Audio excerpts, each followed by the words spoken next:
My name is Olivia, and I want to tell you a story about love, patience, and a secret so deep it could either destroy a marriage or make it stronger than ever before.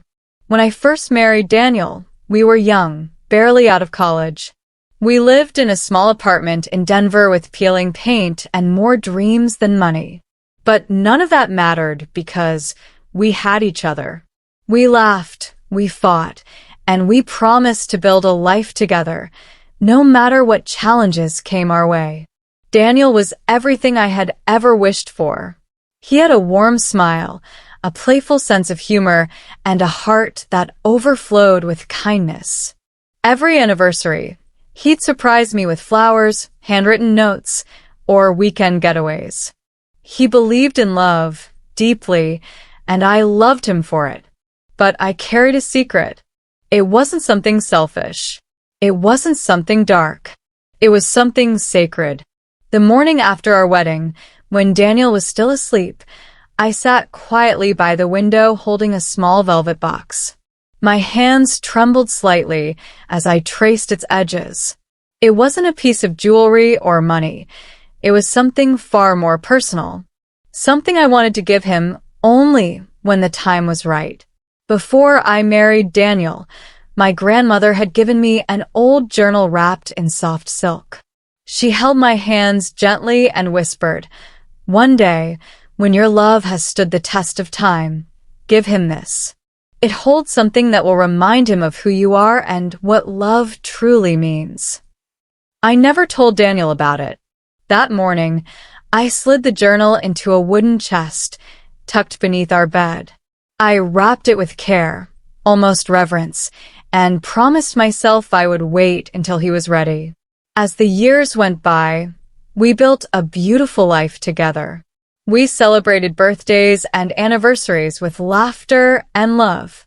We raised 2 children, Lily and Noah, and filled our home with warmth, chaos, and cherished memories. But the chest remained hidden. Every night, after the children fell asleep and Daniel's breathing grew steady, I would gently lift the mattress, slide the chest out, and hold it close. I whispered to it, "Not yet. He's not ready. But one day I'll show him. I'll remind him that love isn't only grand gestures or loud declarations. It's trust, patience, and the quiet strength that holds 2 people together through time."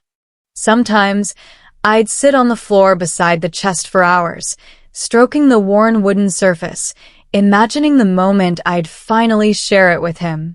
I often wondered if I was foolish for keeping it a secret.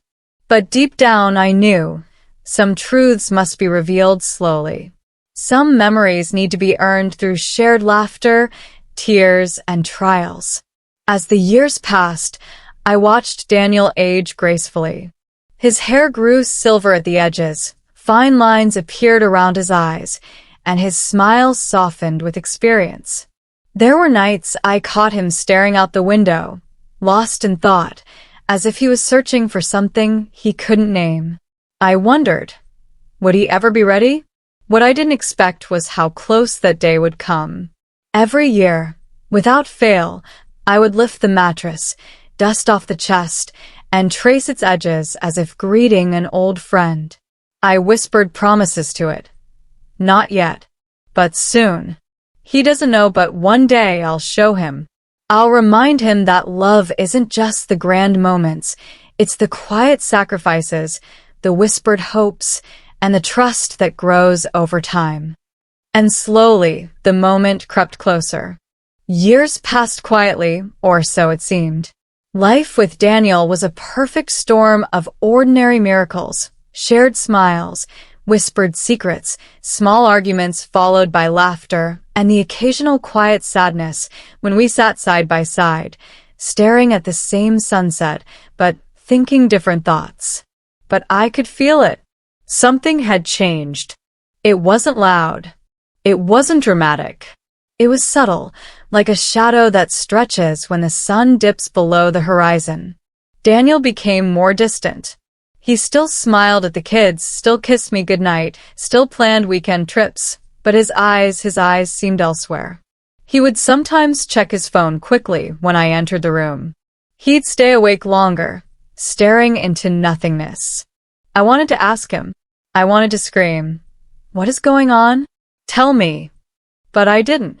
Instead, I clung to the journal's promise. I told myself, not yet. He's still figuring things out. He still loves you. I know he does.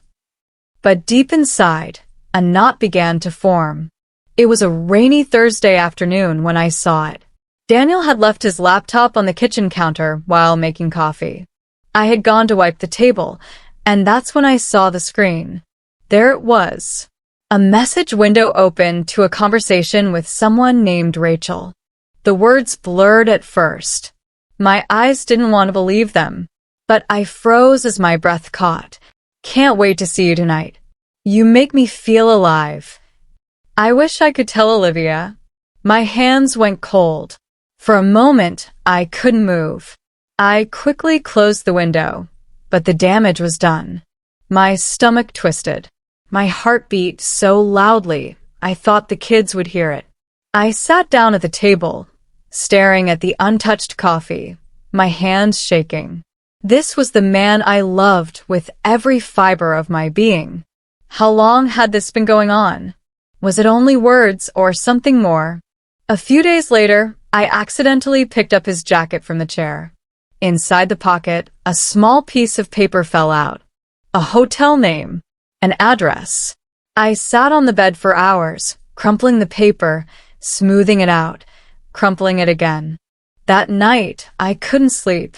The next afternoon, curiosity, pain, and dread pulled me back to the same screen. This time, another window was open. A second conversation. With someone named Maya. The words were worse. "I don't want to lie anymore. You're the only one who understands me. I'll make it work somehow." 2 affairs. 2 secrets. 2 betrayals. It was as if my whole life crumbled in front of me. I wanted to confront him, to scream, to shake him and demand, "Why? Why me?" But I stopped myself. The journal. The chest. The promise. I had waited for this moment. Not to destroy him, but to reveal something deeper. Something that would force him to face himself, not through rage, but through truth. So I said nothing. That night, I lay beside him while he pretended to sleep. His breathing was steady, his eyes closed, his face tired, worn like someone who had been fighting an inner battle no one could see. I wanted to reach out and touch his arm, but I stayed still.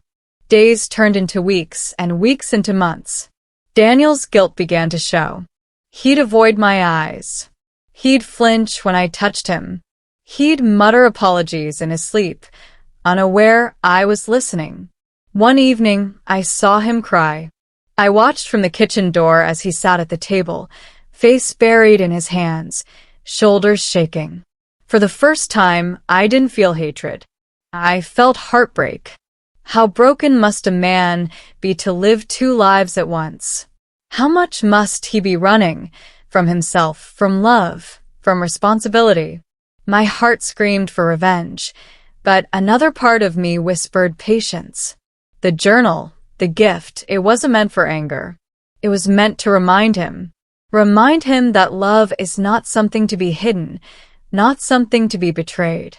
It was going to take everything in me, every tear, every silent night, every broken hope, but I made a vow. I would not let this secret destroy us. I would wait until the right time, until he was ready to face the truth, not the lies, but the truth that would change his life. The silence between Daniel and me grew heavier with every passing day. We lived in the same house, cooked the same meals, smiled at the children, and celebrated birthdays, but it was as if invisible walls surrounded us. He tiptoed around me, afraid of saying the wrong thing. I smiled back, but each smile felt like a mask, hiding the storm raging inside. I wasn't sure if he even realized how transparent his guilt had become. Some nights, I watched him sleep, his face soft in the dim light, and I would stroke his hair gently. My heart ached. How could someone so kind be trapped by choices so reckless? Was it weakness? Loneliness? Or simply the human tendency to seek comfort elsewhere when the heart feels unseen? But whatever the reason, trust had shattered. Every time I thought about confronting him, I felt two opposing forces pulling at me. One voice screamed, "He doesn't deserve you. Expose him, ruin him, make him feel the pain he caused you." The other whispered, "You love him. If you destroy him, you destroy a part of yourself. Make him face the truth, but with compassion, not cruelty." I fought the urge to be vengeful. The chest sat at the foot of our bed, silent, waiting. At times, I would open it quietly and run my fingers over the old leather cover. The journal's pages smelled faintly of cedar and thyme, worn smooth by years of handling. My grandmother's handwriting danced across its lines, a message of resilience, empathy, and love tested through hardship. It wasn't a weapon. It wasn't a punishment. It was a mirror.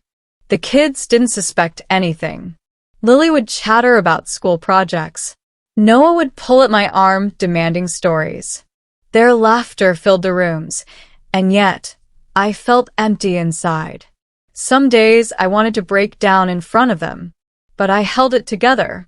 I learned to cry quietly in the shower where no one could see. I learned to eat without tasting food. I learned to smile even when my chest ached like a hollow drum.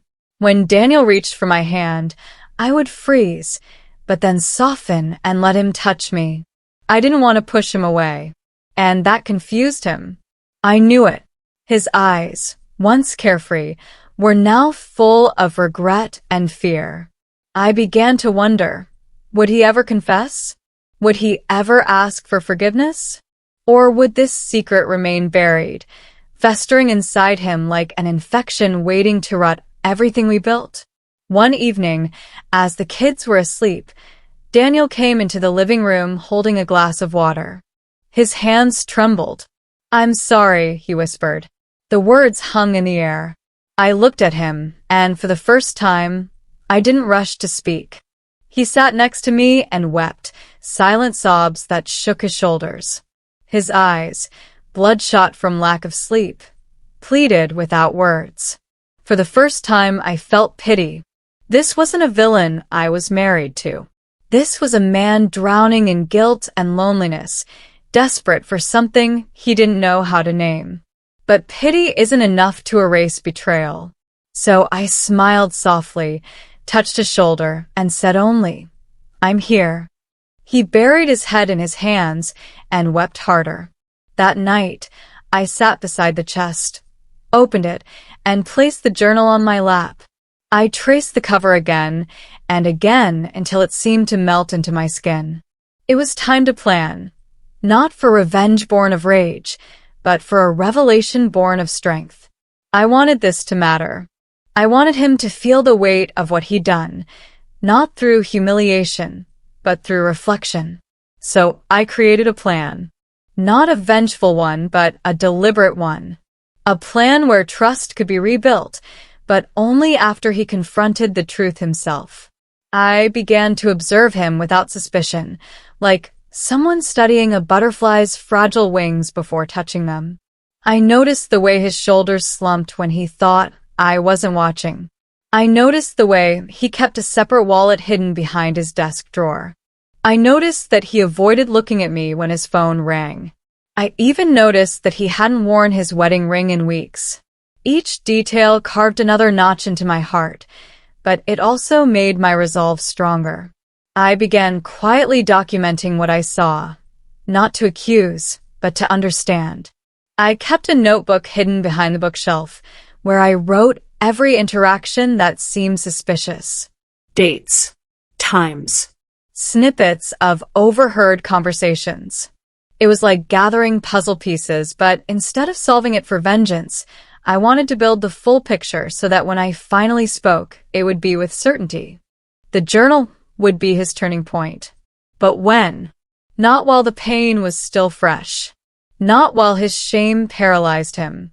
It had to be a moment when he could breathe, reflect, and choose to face himself. I decided that on our 10th wedding anniversary, I would give him the journal, not as an accusation, but as a gift. A mirror for his soul.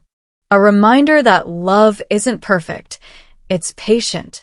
That forgiveness is possible, but only when the heart is open enough to accept it. That secrets, no matter how deeply buried, have a way of surfacing, and truth is the only way to rebuild trust. As the anniversary approached, I began preparing. I cleaned the chest, polished its surface, and placed the journal inside wrapped in silk, just as my grandmother had given it to me. I set aside a quiet night, arranged candles in the living room, and rehearsed what I would say. But then I stopped myself. I realized that words rehearsed in advance would feel artificial. Instead, I would let the moment unfold naturally. Let the weight of the silence and the years speak for themselves. Let him decide whether to break down or to fight back. Let him choose the man he wanted to become. Still, doubt not at me. What if he rejected the gift? What if he laughed it off? What if it pushed him further away? Some nights, I would wake drenched in sweat, heart racing, afraid that the man I loved would crumble and walk away. But other nights, I'd wake calm, reassured. I'd whisper to the journal, "Hold me steady. When the time comes, give him courage. Give me strength." As the 10th anniversary drew near, Daniel grew quieter. He no longer pretended to be okay. His eyes told me he was tired of hiding, tired of fearing discovery. One evening, I overheard him pacing in the hallway. "I can't do this anymore," he muttered to himself. I wanted to run to him and say, "It's okay. I know everything. I forgive you." But I didn't. The time had to come from within him, not from my forced compassion. I knew then that everything had led to this moment. The waiting, the watching, the quiet battles with myself. The tears cried in the dark. It wasn't about punishing him anymore. It was about offering him the choice to rebuild or to lose everything. And when the clock struck midnight on our anniversary, I would give him the gift. The only gift that could truly matter. The night of our 10th anniversary arrived quietly, as if holding its breath. The house, once full of children's laughter and the rhythm of daily life, now stood in silence, like a stage waiting for the actors to step into their roles. I had prepared everything carefully, yet my heart beat so loud that I feared it would wake the entire house. The candles flickered softly across the living room walls. Their golden light danced like whispered secrets. The table was set with his favorite foods, his favorite drink. But nothing could calm the storm inside me. The chest sat at the foot of our bed, polished and gleaming, a silent testament to years of love, betrayal, and restraint. The journal, wrapped in soft silk, lay inside it like a treasure waiting to be uncovered. I watched Daniel from the corner of my eye. He looked older than his years, thinner, his shoulders slumped from the weight of secrets too heavy to carry. "Daniel," I said softly, standing beside him as he sat on the couch, lost in thought. He blinked, startled out of his trance. His eyes darted toward me, searching for signs of what I might say next. "It's late," he whispered. "We don't need to." "We do," I interrupted gently, but firmly. His eyes widened. He swallowed hard. "I want to talk," I continued. His fingers tightened around the glass in his hand, but he nodded. I walked toward the chest, my heart pounding like a drum. I sat beside him on the couch and placed the chest between us. "It's something I've been saving for you," I said. His eyes softened, confused, hopeful, fearful, all at once. Slowly, I opened the lid. The silk-wrapped journal gleamed in the candlelight. His breath caught. "What's this?" he asked. I smiled faintly, but did not answer right away. Instead, I slid the journal toward him. "For you," I whispered. "On our 10th anniversary." His hands hovered above it, unsure whether to touch it or turn away. "Olivia," his voice trembled. "What is this? Why?" I took a breath. "I've been waiting for this moment for 10 years, I said. His eyes searched my face for clues. "Waiting," he repeated. His mouth opened, but no words came. "Yes," I said. "Waiting for you to be ready." His eyes widened further. He looked like a man trapped between drowning and swimming for shore. I took his hand and placed it gently on the cover. "This journal was my grandmother's," I said. "She gave it to me the day we got married. She told me that marriage isn't always about happiness. It's about endurance.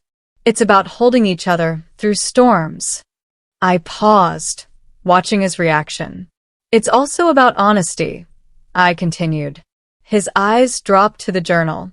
I let the silence stretch. Finally, I whispered, "You hid things from me." "I know." His face drained of color. The glass slipped from his fingers and shattered on the floor. He didn't flinch. He stood up abruptly, staggered toward the hallway, then turned back toward me with tears streaming down his cheeks. "I'm so sorry," he sobbed. He fell to his knees in front of me. "I don't deserve you," he whispered. I didn't speak. The room seemed to hold its breath. He reached out for me, but I gently pulled away. "No," I said softly. "Not yet." I opened the journal for him and turned to the first page. The handwriting was neat, flowing like a river. "To the one you love most. Love isn't perfect. Trust will break. Lies will come. But love is the courage to face yourself and rebuild, not because it's easy, but because it's worth it." His lips quivered as he read the words aloud. I watched him through the reflection in the window, waiting. His eyes flooded with tears. For the next few hours, the past poured out of him like a dam finally broken. He confessed everything. The loneliness, the mistakes, the fear of losing everything, the foolish choices made in moments of weakness, the shame that drove him deeper into silence. He cried uncontrollably, clutching his head in his hands. "I never wanted to hurt you," he repeated again and again. "I thought I could handle it," he whispered. "I thought I could keep it hidden and still be a good husband and father." I was wrong. I let him speak. There was no judgment in my face, no fury, no anger, only compassion and quiet strength. After hours of confessing, he looked at me with hollow eyes. "Do you hate me?" he asked. For a moment, I wanted to scream, but instead, I took his hand. "No," I said quietly. "Do you forgive me?" he whispered. I hesitated. "Forgiveness isn't something I give you tonight," I said. "It's something you earn, every day, with every choice you make." His face crumbled with relief and sorrow. As the night deepened, I handed him a second envelope, one he hadn't noticed before. His eyes searched the cover. Inside was a letter, not full of accusation, but full of love and a plea. "Daniel, I love you. I always have. But love must be brave enough to face darkness.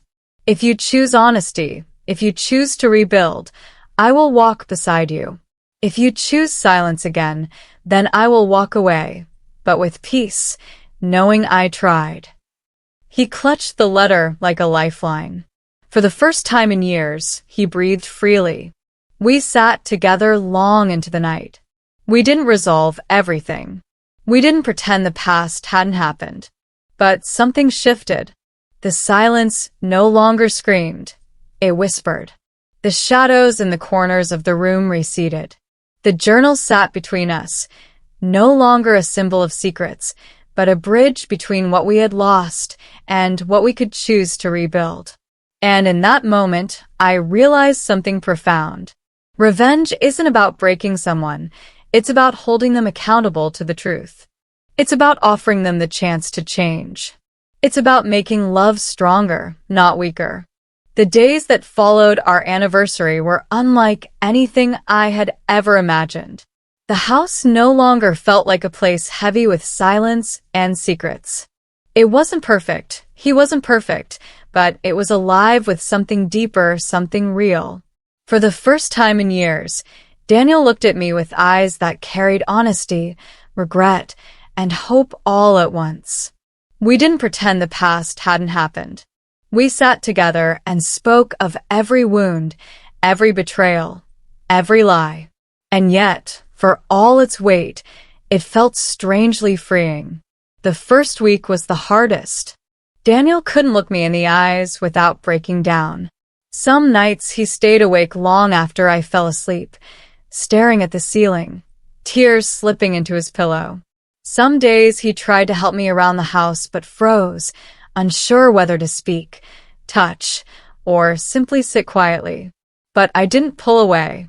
When I held his hand, I held it gently, not forcefully, not forgiving too quickly, but in a way that said, "I see you. I'm here. We will get through this." We began small. We rebuilt routines. We took walks in the park together. We cooked dinner side by side, laughing at our clumsy mistakes. We learned to sit with the pain instead of running from it. Weeks turned into months. With each confession, each apology, each tear, the walls between us crumbled. He opened up about the guilt that had consumed him for years. "I thought love meant hiding my failures," he confessed one afternoon as we sat under the oak tree in the backyard. "But it means nothing without truth," I replied. He nodded, swallowing hard. "I don't deserve this second chance," he whispered. "You do," I answered simply. Not everyone understood. Some relatives whispered behind closed doors. "Why forgive him? What kind of woman lets this slide?" But I chose silence. This was our journey, our healing. I didn't need their approval. And over time, even the skeptical softened when they saw the sincerity in his eyes and the strength in our bond. A year later, we celebrated quietly.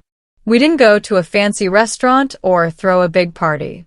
Instead, we sat together on the same bench where he had once cried. I handed him a fresh journal, identical to the one I had given him before. "This is for you again," I smiled. "For your new story." His eyes glistened. He nodded without words. This time, I knew he would write his own truth. People often think that revenge is about punishment. But in my experience, revenge, at its most powerful, is about reflection. It's about forcing someone to face their own brokenness. It's about demanding accountability, not destruction. By making him hold the mirror to his actions, I gave him a chance to reclaim his life, not as a perfect man, but as one willing to stand tall despite his flaws. The journal wasn't about control or vengeance, it was about hope. If you're watching this and you've been hurt, know that forgiveness is a choice. It's not weakness. It's strength wrapped in compassion. It doesn't erase pain, but it gives meaning to healing. And if you've made mistakes, know that redemption is possible, but only if you're willing to face yourself, be honest, and rebuild trust piece by piece. Our love isn't perfect, but it's ours. And that's enough.